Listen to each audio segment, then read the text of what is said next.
예수님께서는 티베리아스 호숫가에서 다시 주님의 말씀입니다.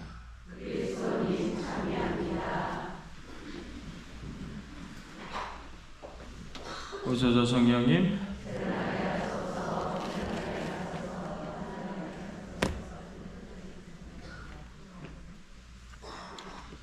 혹시 여기 중학생 엄마 있어요? 중학생? 없어요? 제가 궁금한 게 하나 있어요. 제 아파트에서 사제관에서 이렇게 딱 보면 삼천 중학교가 정확히 보이거든요. 새벽 5시에 교실에 왜 불이 켜져 있을까요? 에? 5개나 켜져 있던데? 새벽 5시에 애들이 혹시 갑니까? 그러진 않죠? 왜 켜져 있을까? 에? 불 안 끄고 가서 그렇다고요? 에이, 말도 안 돼. 그게 한두 개 모르는데 대여섯 개가 띄엄띄엄 그렇게 안 꺼져 있다고요? 누가 일찍 갔나 보. 중학생이 일찍 5시에 갔나? 제가 어제 그걸 보면서, 제가 어제 이렇게 물 마시러 나갔다가 그걸 이렇게 보면서, 설마 저게 지금 중학생이 와서 공부를 하고 있나? 그 생각을 한번 해봤는데, 설마 그럴 일은 없겠지만, 진짜 그렇다면, 저 아이가 부활의 의미를 알 수 있을까라는 생각이 궁금이 들었어요. 제자들이 오늘 일을 하러 가죠. 그러니까 다 끝난 거예요. 그래서 세상 안으로 돌아가 버립니다. 내가 세상 안에만 묻혀 있으면 예수님을 바라볼 수 없습니다. 깨달을 수 없습니다. 그에 반해서 일을 하고 있다 하더라도 말 그대로 고개를 들어 예수님을 바라볼 때 비로소 예수님과의 관계성이 유지될 수 있고 회복될 수 있다라는 것을 오늘 이 부활 사건은 이야기를 해줍니다. 이 부활 사건의 맨 마지막에 뭐라고 이야기합니까? 어느 누구도 그분께 주님이십니까? 하고 묻지 않았다. 왜? 내가 이미 알고, 내가 이미 느꼈고, 내가 이미 깨닫고 있는 그분이었기 때문에 그렇습니다. 바로 5분 전만 해도 알아보지 못했는데 지금 예수님을 바라보고 있으니 바로 그냥 알게 되는 부분들. 우리가 예수 그리스도를 잘 알지 못한다면 예수 그리스도께 대한 어떠한 믿음이나 이런 부분들이 약해지고 있다면 100이면 100다 내 고개가 예수님에게서 반대로 돌아가 있는 경우가 많이 있습니다. 대부분이 그렇습니다. 그래서 여러분들 부활을 살아간다라는 것, 더 정확하게 얘기해서 신앙을 살아간다라는 것은 내 눈빛과 내 얼굴이 예수 그리스도를 바라보고 있을 때 가능할 수 있는 겁니다. 내 눈빛이 온갖 세상의 것에만 치우쳐져 있다던가 말 그대로 예수님과 반대되는 부분을 바라보고 있으면 나는 신앙인일 수는 있을지 모르겠지만 예수님과 관계를 맺고 있는 사람이 될 수는 없다. 그래서 내가 하고 있는 모든 일들, 그것이 교회의 일이 되었던 세상 안에서의 일이 되었던 간에 가장 중요한 것은 예수님이 바라는 대로 예수님을 바라보면서 행해야 되는 것들이 아니겠는가.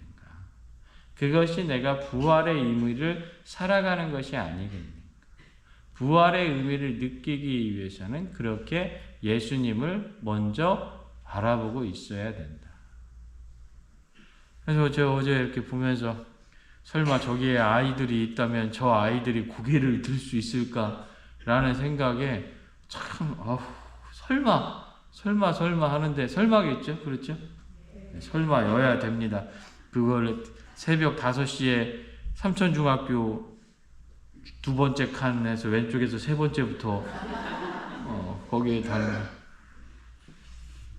오늘 여러분들에게 말씀드리고자 하는 간추린 사회교리 22번째 시간인데, 192항에서 196항까지 여러분들 우리가 세 가지 원리, 재화의 사용을 빼더라도 공동선의 원리, 어제 보조성의 원리에 대해서 배웠고 오늘은 연대성의 원리에 대해서 아주 간단하게 설명을 드릴까 합니다. 연대라는 말을 모르시지는 않지요. 연대라는 것은 무엇이냐? 개인 혹은 중간 집단 혹은 민족들 안에서 말 그대로 서로 간에 같은 목적을 위해서 때로는 생존이나 발전을 위해서 사람들과 관계성을 맺고 하나의 원리를 향해서 나아간다라는 거예요. 이 부분은 단순히 교회적 원리가 아니라 여러분들 인간은 사회적인 동물이라고 그러죠. 우리가 사회에 속해 있지 않으면 삶을 살아갈 수 없습니다. 특히나 말 그대로 요즘 같은 시대에는 사회에서 배척당한다라는 것은 결국에 죽음과 엄청 가까워질 수밖에 없는 부분들이 생겨요. 그렇죠? 여러분들 혼자 무언가를 다 할 수 있다? 할 수 있습니까? 없어요. 없습니다. 왜냐하면 여러분들이 혼자 나는 자연인이다로 가서 살아도 그렇죠? 자연인이 쓰고 있는 도구나 자연인이 쓰고 있는 그 모든 것들은 사회적인 것에서 들어와요. 그렇죠? 자기 혼자 원시인처럼 살 수 있는 시기는 아니다라는 거예요. 그래서 이 연대성이라는 부분은 인간은 사회적 동물이라는 부분 안에서 이미 내포되어 있는 기본적인 개념입니다. 그런데 교회에서 이야기하고 있는 이 연대성이라는 것은 보다 명확함을 갖고 있는데 그것이 무엇이냐면 모든 인간의 평등한 존엄과 권리 그리고 일치를 향해서 개인과 민족의 공동의 관계성을 의미한다라고 이야기를 합니다. 어제 보조성의 원리에 대해서 설명드릴 때도 말씀드렸지만 이 인간의 존엄, 특히나 모두가 함께 존엄한 모습을 취할 수 있으면 이게 공동선을 추구하고 있는 우리 인간의 모습이잖아요. 그것이 교회 안에서 가장 중요한 원리이고 이 연대성의 원리도 이 공동선을 보조하기 위한 원리다라는 것을 기억하셔야 됩니다. 그래서 어떻게? 심각한 불균형이 있잖아요. 그렇잖아요. 말 그대로 아프리카에서는 사람들이 곡식이 없어서 정말로 굶어. 여러분들 중에서도 이렇게 몇만 원씩 하고 국경 없는 의사회나 이런 데 지원도 하시고 말라리아값 보내시고 계시는 분들 계시죠? 있을 거예요. 그게 큰 돈이 아니에요. 10,000원, 20,000원 이렇게 하는데 말라리아값 하나 말 그대로 정수 알약 하나가 없어서 아이들이 5초, 제가 알기로는 5초에 한 명씩 아프리카에서 아이들이 죽어가잖아요. 그렇죠? 그런데 여러분들, 전 세계에서 생산되는 밀의 대부분이 어디에 들어갑니까? 여러분들, 전 세계에서 생산되는 밀이 여러분들 먹는 국수에 들어가진 않아요. 어디에 들어갑니까? 사료에 들어가잖아요. 그렇죠? 사료에 들어가요. 사료에 들어가고 그 사료를 통해서 소나 다른 동물, 가축들을 만들어내고 그 가축들을 대다수 소비하는 게 어디입니까? 선진국이에요. 여러분들. 말 그대로 밀가루 가격이 생산이 너무 많이 되면 어떻게 됩니까? 그 공급 가격을 맞추기 위해서 아프리카에 있는 사람들에게 주는 것이 아니에요. 태평양 바다에다가 버린대잖아요. 이게 오늘날의 현실이거든요. 그렇다면 결국에 잘 사는 나라의 사람들은 더 잘 살 수밖에 없게 되고 가지지 못해서 말 그대로 여러 가지 부정부패로 말미암아 정말로 어렵게 살고 있는 나라들의 인간의 존엄성은 정말로 심각한 문제가 있거든요. 가톨릭 교회는 이야기하는 겁니다. 그래서는 안 된다. 그렇게 살아서는 안 된다. 우리가 다 함께 하느님의 창조물로서 존엄한 권리를 가지고 최소한의 권리를 유지할 수 있게 만들어줘야 되고 그것을 도와주어야 된다. 이것이 가톨릭 교회의 원리다라는 겁니다. 잘못된 겁니까? 아니잖아요? 근데 제가 이 이야기를 하면 불만 어린 사람들이 많이 있습니다. 저는 간혹가다 그런 생각을 합니다. 내가 남은 거, 내가 뭐 내 걸 누군가 것을 뺏어서 주자는 게 아니라 나에게 있어서 잉여의 부분들을 다른 사람들에게 도와주면 그들이 최소한의 존엄의 가치를 얻을 수 있을 텐데 그것을 나눠줘야 된다라는 작은 연대부터 시작을 해서 나눠줄 수 있도록 충분한 노력을 하는 큰 연대에 이르기까지 이것을 하자라고 그러면 잘못된 부분이라고 이야기하는 사람들이 꽤 많이 있다라는 거예요. 과연 그 사람이 예수 그리스도를 따르는 사람이라고 할 수 있을까? 저는 좀 의문을 던집니다. 그래서 193항에서 이 연대성은 단순한 연대가 아니라 도덕윤리의 한 부분이다라고 이야기를 합니다. 그러면서 이 연대성이라는 것은 단순히 누군가와 관계성을 갖는 것이 아니라 말 그대로 분열과 분리가 있는 곳에서 하나의 합의점을 찾게 만들고 개인의 이해나 특정 이해를 넘어서 이웃의 선익을 위해 헌신하려는 의지가 바로 연대성이다라고 이야기를 하는 것.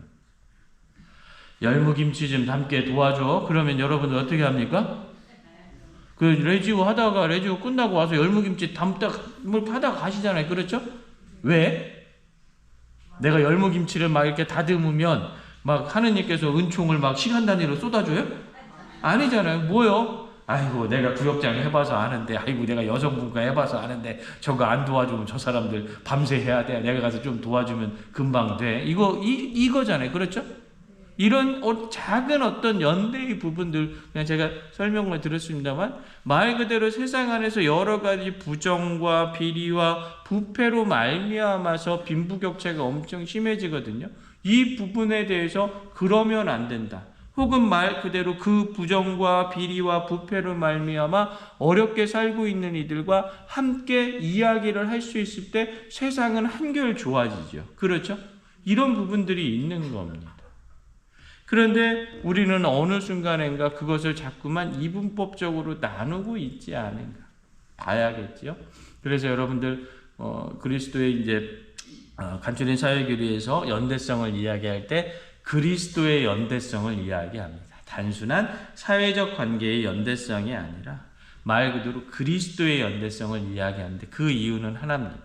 너도 바라보고 있는 게 예수님이고 나도 바라보고 있는 게 예수님이고 우리 모두가 바라보고 있는 게 예수님이기 때문에 예수님의 그 모상 그대로 우리 안에 들어온 것을 우리가 함께 이루고 나아가야 된다라는 겁니다.